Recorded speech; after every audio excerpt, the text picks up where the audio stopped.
Hey, what is up YouTube? It is Troy Adventures, here again with another figure review. And today we're taking a look at kind of an old figure, but not too old. We're taking a look at the Track and Attack Indoraptor.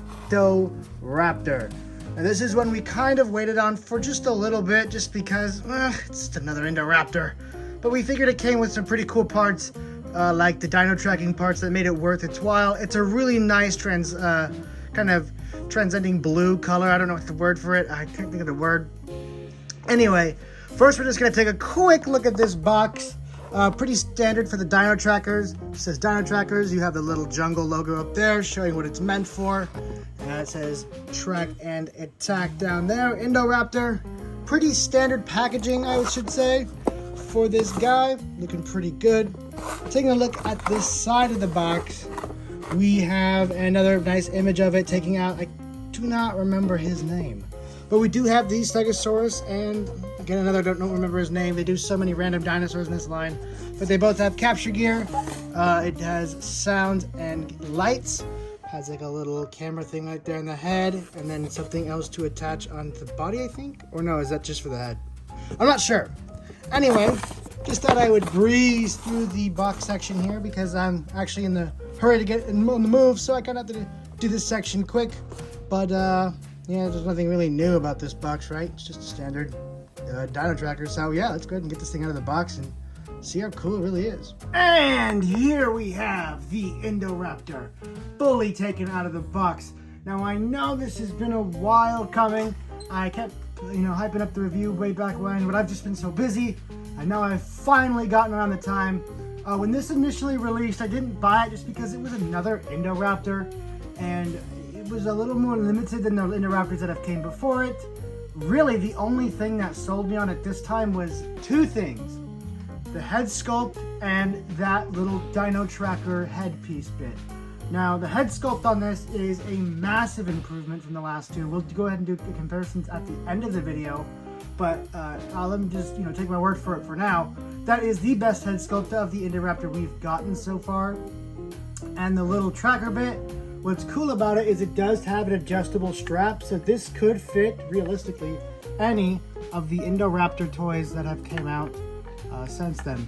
So, first we're going to take a look at this big old guy. So, one thing that the camera's not really picking up too well here, it just kind of looks glossy, but there is like this metallic blue, a very deep metallic blue color going throughout the entire body here. On the camera, it just kind of looks black, but it's actually a metallic blue, a deep blue going throughout the entire body here, which gives it this really just glistening look.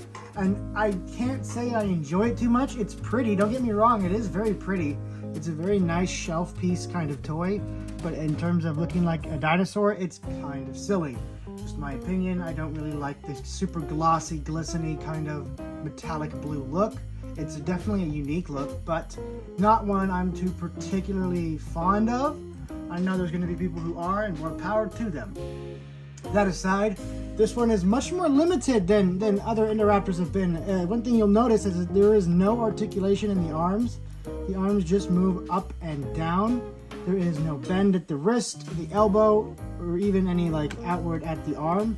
So that goes the same for the back leg here. There is no articulation from here. There's a rotation at the foot, but that is it, moving all the way up to the thigh. So no articulation in the thigh, in the legs, or the arms. The head is only really moved by the puppeteering gimmick, same with the mouth. So realistically, there is just no articulation on this figure whatsoever. That is another reason I really just wasn't sold on this guy. It is objectively the worst figure out of all of them. If you're just going for a sculpture or a statue or just something to repaint and put on your shelf and never really play with, this is perfect, and this would be the best Indoraptor for you.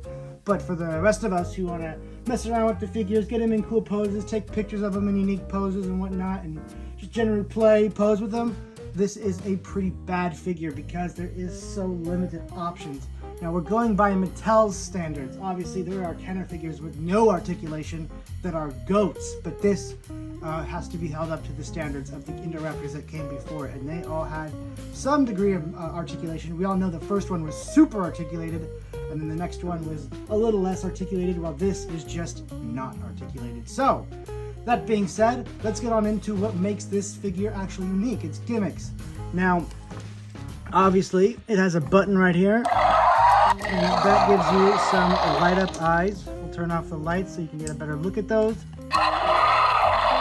A pretty cool little pupil right there. As you can see, you actually get a pupil.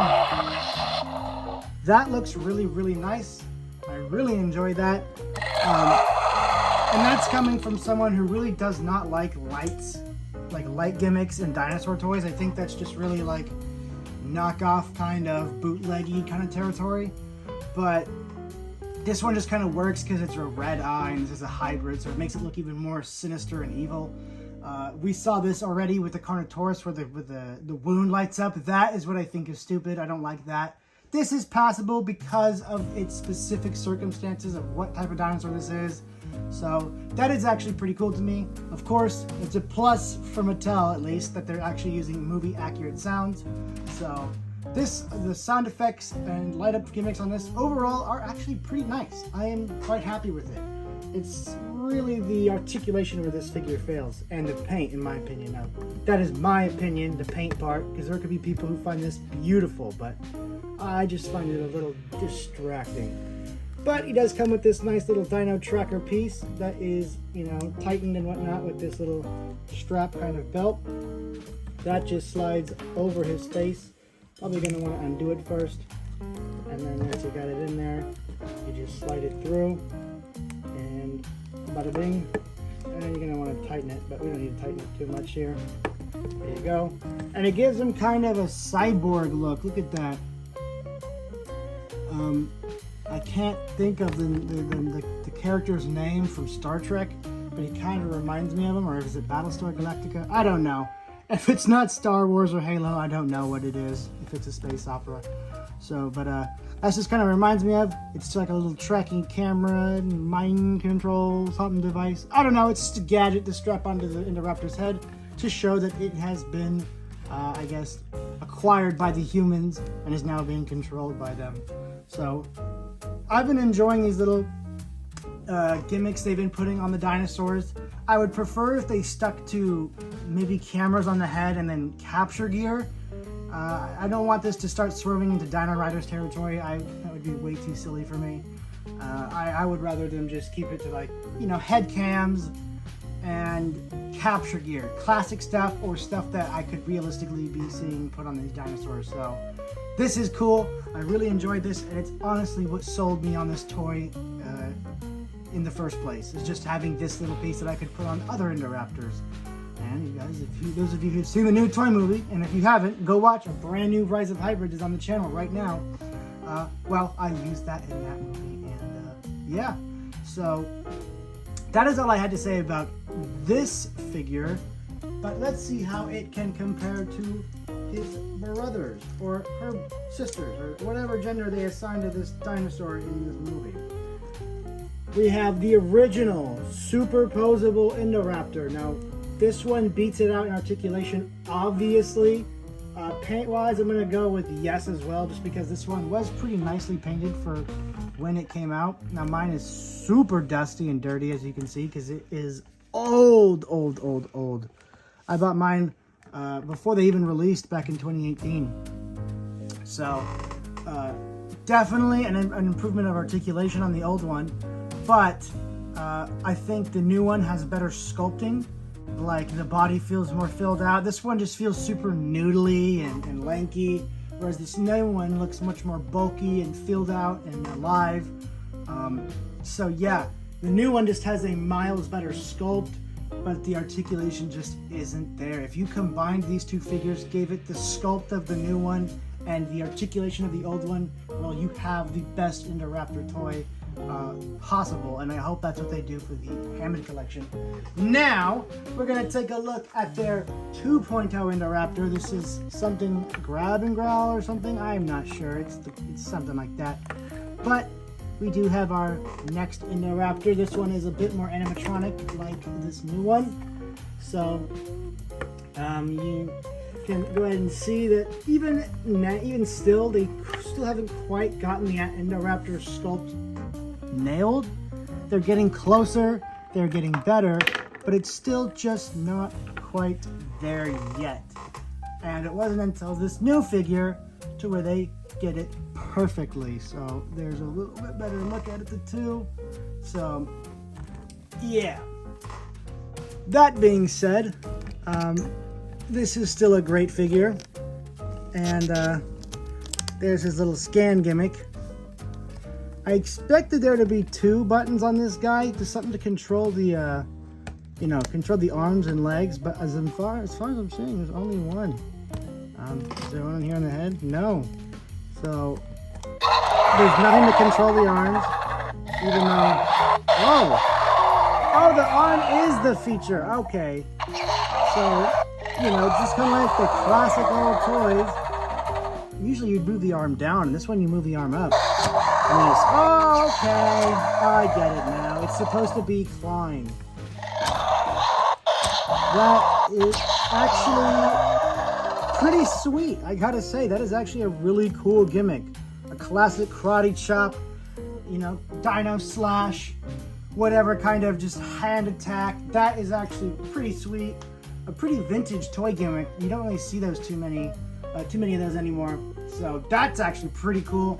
I'm glad I actually discovered that before the review ended. Yes, both arms are capable of doing it. So you would lift the arm up, your head turns and roars, and then you can let it go and it'll, spring back down in a slashing attack. So really cool gimmicks on this guy. I gotta say, if you're looking for just a really cool shelf piece in Dominus, if you can repaint this thing would be perfect. As for a toy for like a kid, a toddler, whatever, just playing on the on the living room floor, this would be quite nice. Given it has those cool gimmicks that it can be incorporated into play. Obviously having the mouth open is always cool. So as a toy to be played with a child, this is still really good. But as for like someone who wants photography, aside from a couple good poses, I really put emphasis on articulation, and it really doesn't do it for me. But knowing everything I know about it now, I'm still happy we got this new Indoraptor. It's a new step, them perfecting their sculpting, and I like it. I'm gonna give it, now that I've discovered it has new gimmicks that make it a little bit more play friendly, I'm gonna have to bump its score up. I was going to give it a 6 out of 10. Now I'm going to give it a solid 7 out of 10. Just because while the articulation is something that is really needed for an Indoraptor, it is a super agile, super mobile dinosaur. Everything else, other than paint. So, 2 things it gets a little wrong, but paint I'm always willing to forgive because that's something that the customer can overcome.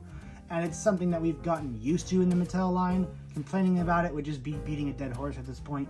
So really it just fails in articulation, and that, this is a gimmick toy, so I can look past that and give it a higher score and not let it bring my opinion down of this figure overall, because I can recognize where its strengths are, and where its strengths are is very strong. So those are my thoughts on this new Indoraptor. I would recommend getting it if you're looking for something cool to play with, but if you're looking for cool photo opportunities, maybe stick with your articulated Indoraptor for now and waiting to see what Hammond Collection has in store for us.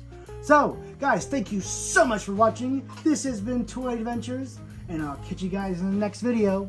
Signing out. Peace!